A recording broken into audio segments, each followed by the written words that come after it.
All right, all right. Nobody needs to freak out, okay? It's been a long time. But understand, I've been gone a lot.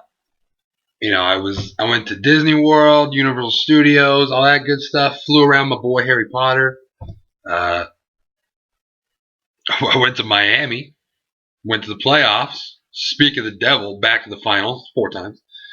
But anyways, we don't need to. We just pretend like I've been making videos all the time. We don't need a welcome back. Nothing. No, just breathe with me now. Let's just get into this like it's normal. I'm here to review WWE Payback 2014. Like I didn't review Extreme Rules. That's the first pay-per-view I've missed ever. Or missed reviewing, but I was in Florida. That's when that was, so my bad. Anyways, but this is a lot of the matches were the same, so whatever. Anyways, the kickoff match: El Torito and Hornswoggle, hair versus mask. It was pretty funny. It was decently entertaining. I'll give it. It was pretty funny to see that. El Torito won. Hornswoggle gets shit. I think my favorite part of those matches between those two are the commentators, because you can tell they're just like, what is going on? They have a good time. At least they have a good time. But anyways, the main card of this kicks off: Sheamus versus Cesaro for the U.S. title. It's just crazy to hear that, because these are two guys that it would seem if they could have saved it somewhere down the line, this could have main evented some stuff for world titles, but it was for the U.S. title. It was a good match. I liked it. It was really physical. Cesaro the whole time looking like he's going to get the win. It was back and forth, but it kept looking like, all right, Cesaro's going to win here. He finally gets him in the Cesaro swing, swings him around 20-something times, drops him, and then Sheamus, boom, right into a small package. 1, 2, 3. Sheamus retains. So while I do not respect Sheamus, I don't like Sheamus, at least he won in a way that was like, all right, you got him. You got him. You got him in the small package. So it wasn't the worst thing that could have happened. And then there were a lot of random matches that got thrown on just throughout the night. Like they announced on the pre-show, but still, it was kind of random things. You got Ryback versus the Brotherhood. Cody Rhodes has been in the dumps lately. Those dudes cannot get a win. And they don't here either.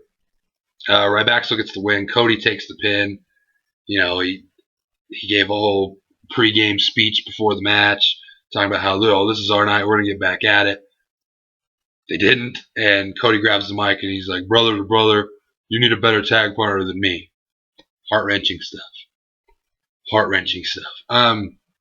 So yeah, it'll be, I don't know where they're going with it, because again, it didn't look like it's a breakup, like they're getting mad at each other. It's just like Goldust is still supporting him and stuff. Cody Rhodes is down on himself. You know what I mean? I don't know what's going on. And then we got Rusev versus Big E. Rusev comes out with the Russian flag. Big E comes out with the American flag. This match was much better than I thought it was going to be. It didn't go long, and it didn't need to. It got all it needed to accomplish in a small time frame. You had that Big E spear through the ropes onto Rusev to the outside, which was so nasty. And then a couple minutes later, not even a couple minutes later, probably 45 seconds later, they find their way back in the ring, and Rusev hits that nasty kick on Big E. 2 big spots in a relatively short match, memorable spots. Ends up submitting Big E for the win, which makes sense. They're trying to build this Rusev dude up to be something big. Whatever, get him his wins. It's all right. And then we got Bo Dallas. Oh, you gotta believe, guys. Taking on Kofi Kingston. They come out. Bo Dallas cuts a little baby promo about how he's Bo Dallas, and you gotta believe. And before the match can start, boom, pyro all day. Kane comes out, and Bo Dallas, boom, exits outside of the ring. Kane just destroys Kofi Kingston. Boom, fire goes off, hits chokeslam tombstone. He leaves. Bo Dallas comes back in the ring. Kofi, you're going to be back on your feet and better than ever in no time at all. All you have to do is believe. It's my dude. Bo Dallas for life. Oh gosh, I don't remember. Oh I don't remember what order it went in, if it was the next match and then the segment, but also the segment now before I forget. The Stephanie McMahon, Daniel Bryan segment. Stephanie comes out, she's like, hey, I told you, you got to make the right decision. You got to get rid of you got to give me the titles back, or I'm going to fire Brie Bella. So Daniel Bryan comes out with Brie Bella. Yes, chance aplenty. I still don't like Daniel Bryan. I like him less now, if you were wondering. It's been a month. I like him less than I did. He's ridiculous. So he comes out. My favorite part of the whole segment is for no real reason, Daniel Bryan's just talking, and they start chanting CM Punk like crazy. And I thought it was funny because, I'm like, I'd much rather see CM Punk than this guy. You guys are correct. Thank you for agreeing with me. And Stephanie McMahon's like, see, they want you to quit just like CM Punk did. You could even Daniel Bryan's face when they started chanting CM Punk. He's like, I don't know. You could tell he didn't quite know where to go with it. Like, I don't know how to take this. I'm not going to say anything about it. So Steph jumped in and did it. But Daniel Bryan, it looks like Daniel Bryan's about to give the titles back because he's trying to be a good husband to his wife, looking hot, Brie. But Brie Bella steps in. She's like, I'm not going to let him do that. And you can't fire me because I quit. Pow! Bitch slap. Stephanie got rocked. She got smacked. And then she just runs to the back, and then yes, chance happens. So Brie Bella quit. Total Divas drama, boys and girls. Total Divas drama. So we'll have to see where Daniel Bryan, what happens tomorrow on Raw. At least it's interesting. That's all I'm going to say. Oh, all you RVD fans, I'm afraid I've got some bad news. My boy. Bad news, Barrett. Dropping the hammer on RVD. It's me, it's BNB.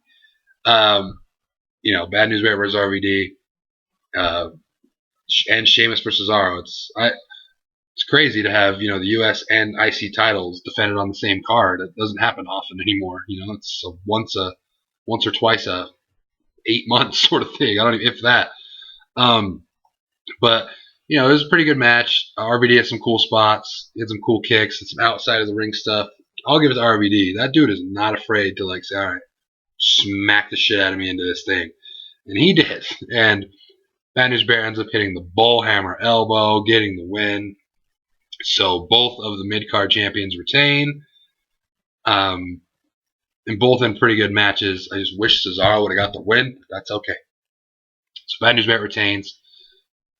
Don't know where they're going to go with these. But we'll see. And then we got the last man standing. John Cena versus Bray Wyatt. When it's just like, I don't even know. This match was really good.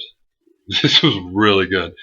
And I liked how at the start, Bray Wyatt's in there and Harper and Rowan are standing up on the thing, and it's like, why do they even announce it as, John Cena versus Bray Wyatt? It's going to be a 3-on-1 handicap match. But then the Usos come out to even it up. So I liked that because then it just, for a long time, it stayed a 1-on-1 match. And then they ended up getting involved a little later. But you had some good stuff in this. You had Sister Abigail's and attitude adjustments early to where you're like, that's not going to do it. But, getting hit with the stairs. Bray Wyatt was hitting him with the stairs. When John Cena picked up those stairs and threw them straight outside the ring, nailed Bray Wyatt, I thought it was a wrap. Oh, but Bray Wyatt gets up and John Cena's got that look like to him.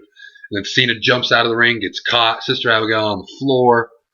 Again, not enough. A lot of stuff with chairs, the stairs, big ass grizzly bears. After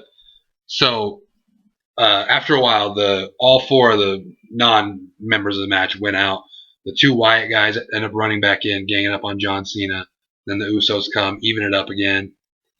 And for a legit probably 4 minutes, it looked like this was a tag match between the Usos and the other members of the Wyatts. Because Cena's just mugging.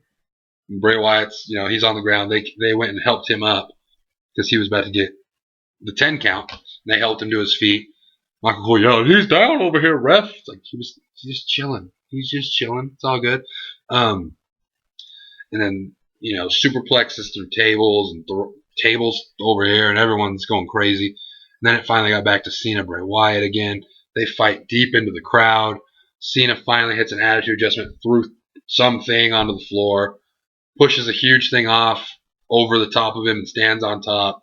Gets the 10 count. John Cena beats Bray Wyatt. God damn it. You gotta love JBL. Man, John Cena just has a knack for winning big matches like I've never seen before. Yeah, he does, JBL. You are not wrong there. He sure does win every match. Oh. So basically it was just a big thing, and Bray Wyatt got one really, really, really dumb win at Extreme Rules, in my opinion. And that was it. John Cena, again, doing his thing. So, I mean, there's no point to continue it, but I mean, I don't know. There's been a point to continue it for a while. So let's see where they go with it. Loved the match. You know, the ending. I don't want to be hypocritical because if Bray Wyatt would have done something like that to win the match, I'd have liked it. So because the guy I wanted to win didn't win, I'm not going to say the ending was stupid. Because if Bray Wyatt would have Sister Abigail'd him into that little hole thing and then pushed over and stood up there, I'd have been like, that's badass. So I'm not going to be hypocritical. But I just don't get it, John. John, you got to see the light, John. You have to win every time, John. Anyways. Then you got Paige versus Alicia freaking buck-ass Wild Fox. She's been going crazy lately. But Paige ends up getting the win here, submission style. Alicia Fox whips out her inner Damian Sandow and requests silence and then just runs to the back. Paige wins. Paige versus AJ Lee. When AJ comes back, will be better. Whatever. And then we get to the main event of the night, The Shield versus Evolution, in a no-holds-barred 6-man elimination tag match.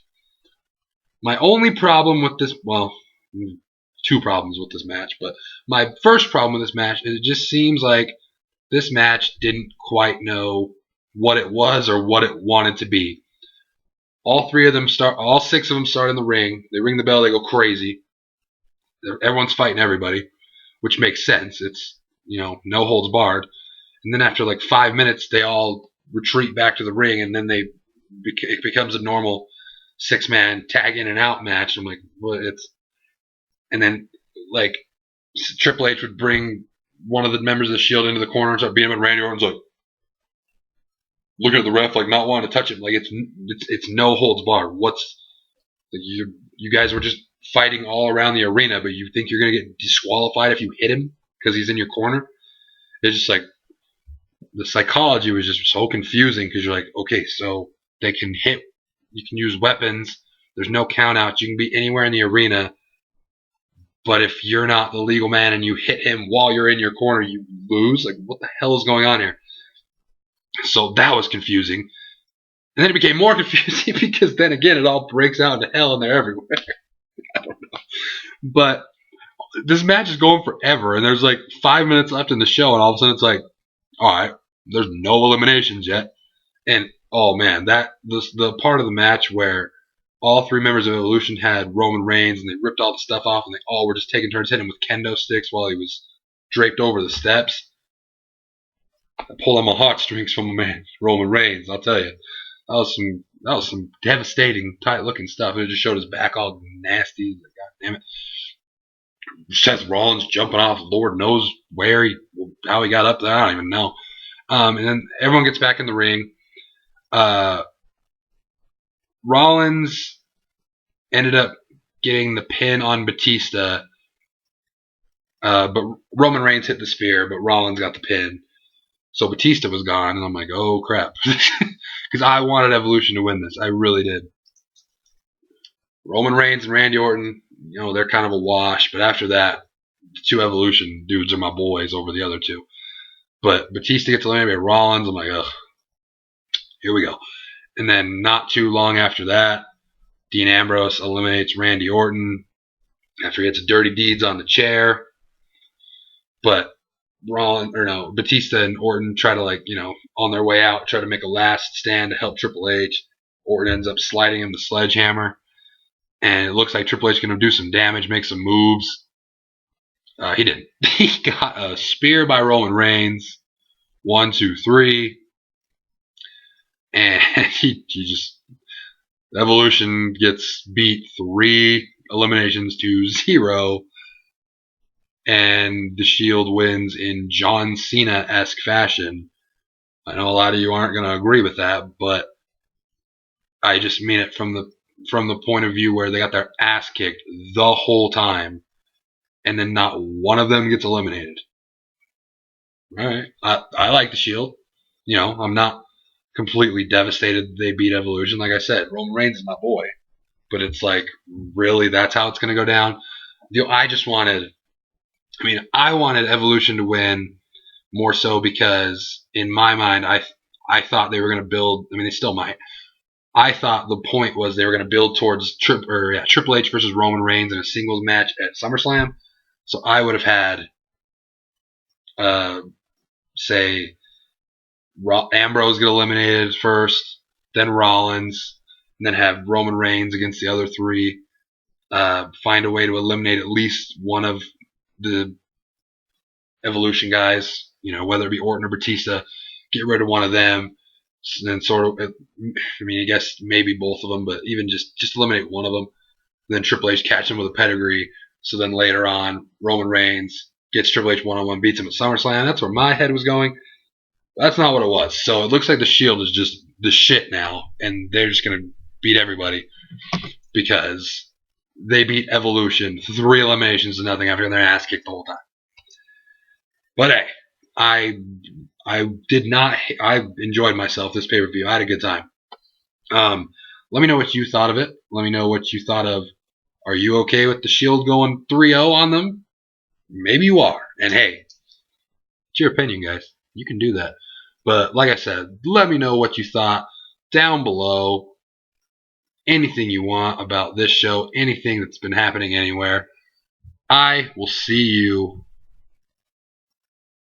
maybe tomorrow. Maybe tomorrow. We'll see. But for now, goodbye.